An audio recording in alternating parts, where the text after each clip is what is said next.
David Copperfield by Charles Dickens, Chapter 41, Dora's Aunts. At last an answer came from the two old ladies. They presented their compliments to Mr. Copperfield and informed him that they had given his letter their best consideration, with a view to the happiness of both parties. The Mrs. Spenlow added that they begged to forbear expressing, through the medium of correspondence, an opinion on the subject of Mr. Copperfield's communication, but that if Mr. Copperfield would do them the favor to call upon a certain day, accompanied if he thought proper by a confidential friend, they would be happy to hold some conversation on the subject. Mr. Copperfield immediately replied, with his respectful compliments, that he would have the honor of waiting on the Mrs. Spenlow at the time appointed, accompanied in accordance with their kind permission by his friend, Mr. Thomas Traddles, of the Inner Temple. Having dispatched which missive, Mr. Copperfield fell into a condition of strong nervous agitation, and so remained until the day arrived.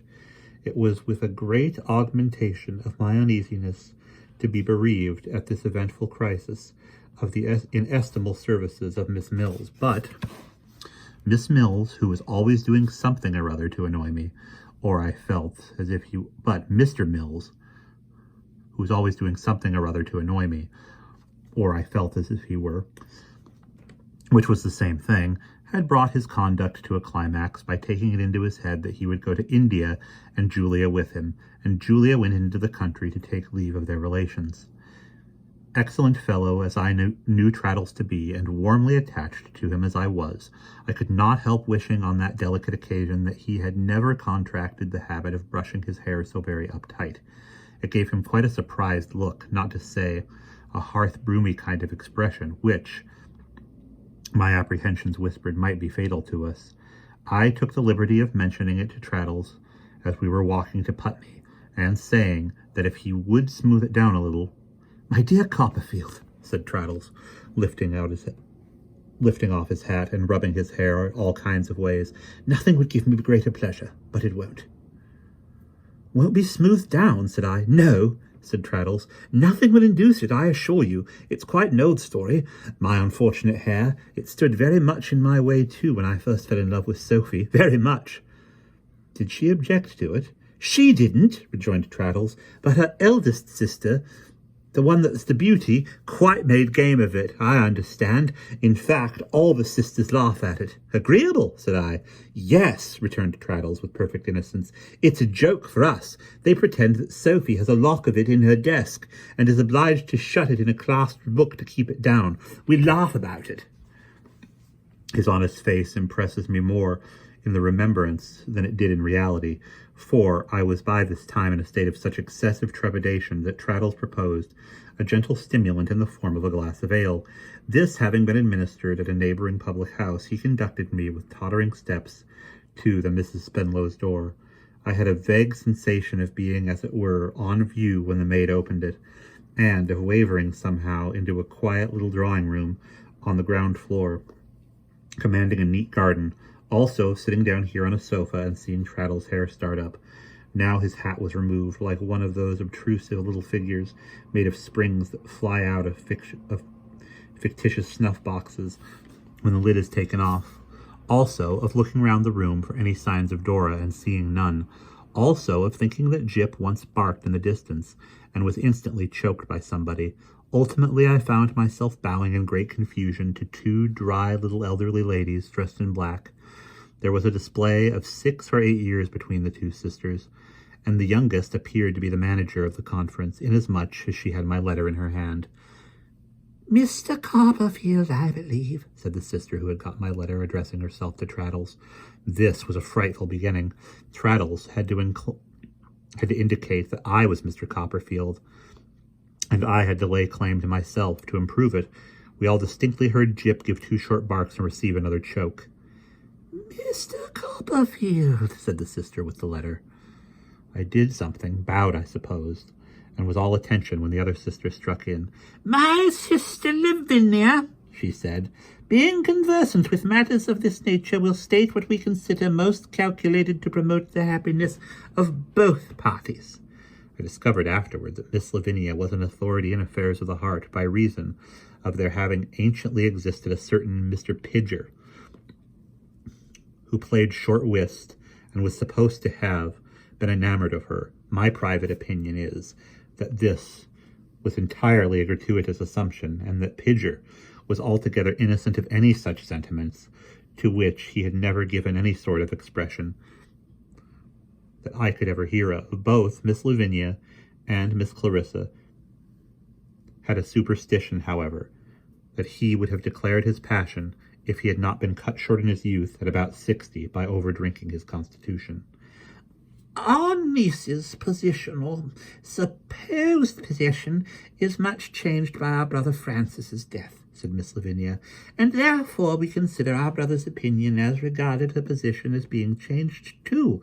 We have no reason to doubt, Mr. Copperfield, that you are a young gentleman possessed of good qualities and honourable character, or that you have an affection, or are fully persuaded that you have an affection for our niece. I replied, as I usually did whenever I had a chance, that nobody had ever loved anybody else as I loved Dora.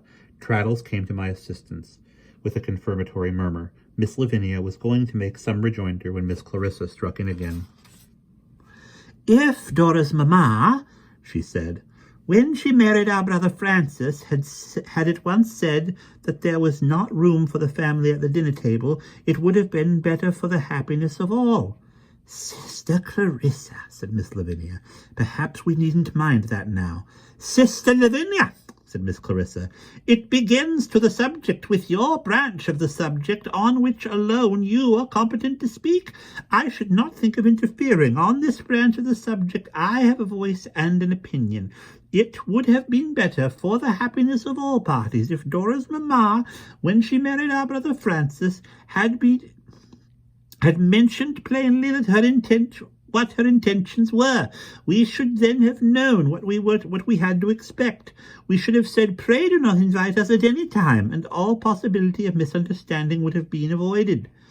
When Miss Clarissa had shaken her head, Miss Lavinia resumed, again referring to my letter through her eyeglass. They both had little bright round twinkling eyes, by the way, which were like birds' eyes. They were not unlike birds, altogether having a sharp, brisk, sudden manner, and a little short spruce way of adjusting themselves like canaries. Miss Lavinia, as I have said, resumed. You ask permission of my sister Clarissa and myself, Mr. Copperfield, to visit here as the accepted suitor of our niece.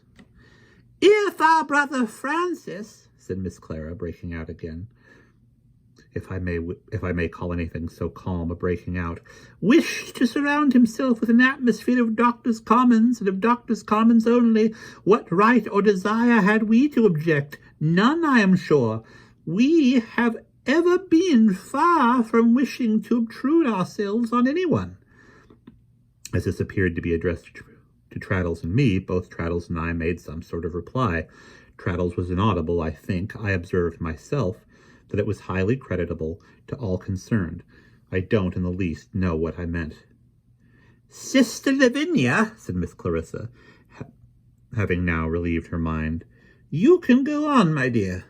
Affection, said Miss Lavinia, glancing at her sister for corroboration, which she gave in the form of a little nod to every clause.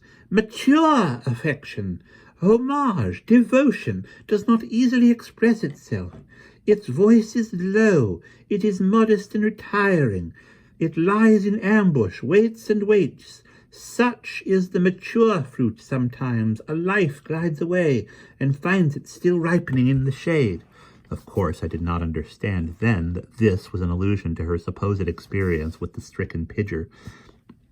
But I saw, from the gravity with which Miss Clarissa nodded her head, that great weight was attached to these words. The light, for I call them in comparison with such sentiments, the light inclinations of very young people, pursued Miss Lavinia, are dust compared to rocks. It's owing to the difficulty of knowing whether they are likely to endure or have real foundations that my sister Clarissa and myself have been very undecided how to act, Mr. Copperfield, and Mr. Traddles, said my friend, finding himself looked at. My sister and myself have been in great doubt, Mr. Traddles, what course we ought to take in reference to the likings or imaginary likings of such very young people as your friend Mr. Copperfield and our niece. Our brother Francis's child, remarked Miss Clarissa, if our brother Francis's wife had found it convenient in her lifetime, though she had an unquestionable right to act as she thought best, to invite the family to her dinner table, we might have known our brother Francis's child better at the present moment. Sister Lavinia, proceed. Miss Lavinia turned my letter as to bring the superscription toward herself, and referred through her eyeglass to some orderly-looking notes she had made on that part of it. It seems to us, said she, prudent, Mr. Traddles, to bring these feelings to the test of our own observation. Therefore, we are inclined to admit Mr. Copperfield's visits here. I shall never, dear ladies, I exclaimed, relieved of an immense load of apprehension, forget your kindness. But, pursued Miss Lavinia, but we would prefer to regard those visits, Mr. Traddles, as made at present to us. We feel we must guard ourselves from recognizing any positive engagement between Mr. Copperfield and our niece until we have had an opportunity. Until you have had an opportunity, Sister Lavinia, said Miss Clarissa. Be it so, asserted Miss Lavinia with a sigh, until I have had an opportunity of observing them. Copperfield, said Traddles, turning to me, you feel, I am sure, that nothing could be more reasonable or considerate. Nothing, cried I am deeply sensible of it. Sister Clarissa, said Miss Lavinia, the rest is with you. Miss Clarissa, unfolding her arm for the first time, took the notes and glanced at them. We shall be happy, said Miss Clarissa, to see Mr. Copperfield at dinner every Sunday, if it should suit his convenience. Our hour is 3. I bowed. In the course of the week, said Miss Clarissa, we shall be happy to see Mr. Copperfield to tea. Our hour is 6:30. I bowed again. Twice in the week, said Miss Clarissa, but as a rule, not oftener. I bowed again. Miss Trotwood, said Miss Clarissa, mentioned in Mr. Copperfield's letter, will perhaps call upon us. When visiting is better for the happiness of all parties, we are glad to receive visits and return them. When it is better for the happiness of all parties that no visiting should take place, as in the case of our brother Francis and his establishment, that is quite different. I intimated that my aunt would be proud and delighted to make their acquaintance, though I must say I was not quite sure of their getting on very satisfactorily together, the conditions being now closed.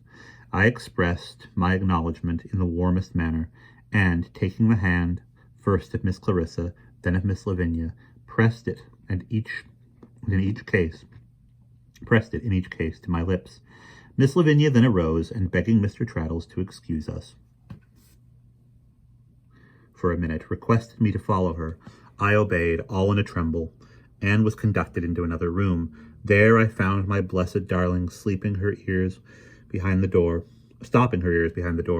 with her dear little face against the wall, and Jip in the plate warmer, with his head tied up in a towel. Oh, how beautiful she was in her black frock, and how she sobbed and cried at first and wouldn't come out from behind the door. How fond we were of one another when she did come out at last, and what a state of bliss I was in when we took Jip out of the plate warmer and restored him to the light, sneezing very much, and were all three reunited. My dearest Dora, now indeed my own forever. Oh, don't, pleaded Dora, please.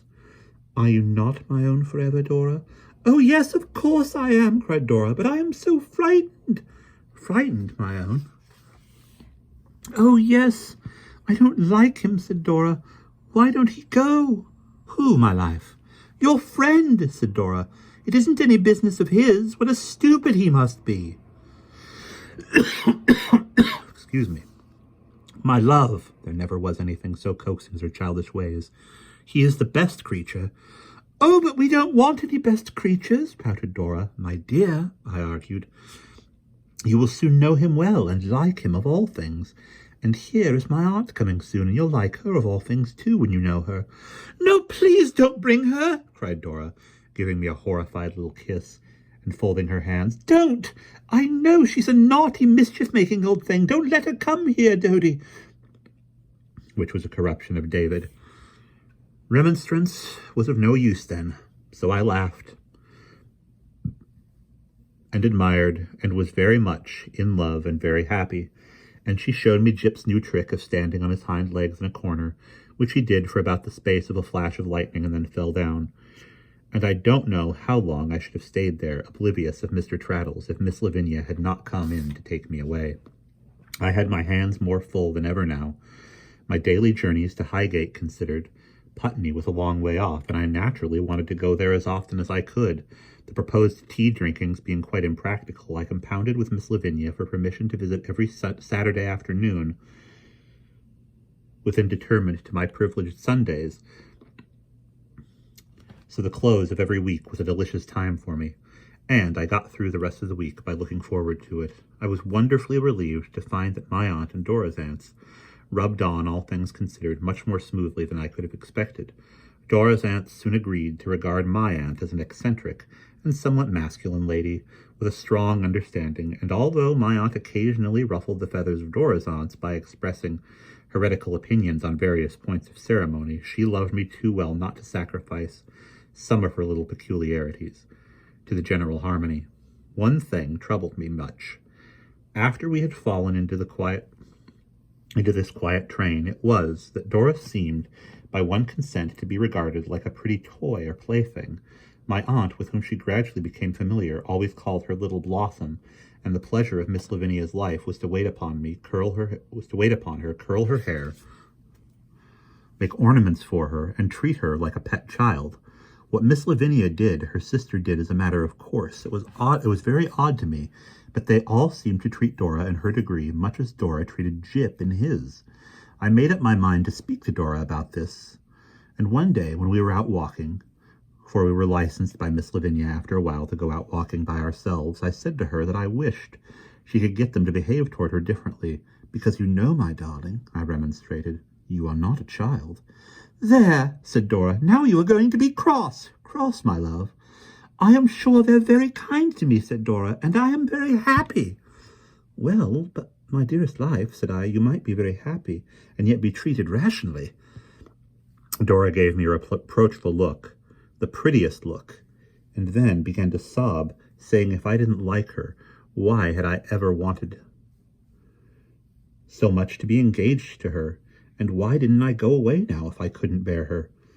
What could I do but kiss away her tears and tell her how I doted on her after that? I am sure I am very affectionate, said Dora. You oughtn't to be cruel to me, Dowdy. Cruel, my precious love? As if I would or could be cruel to you for all the world. Then don't find fault with me, said Dora, making a rosebud of her mouth, and I'll be good. And that is the end of chapter 41.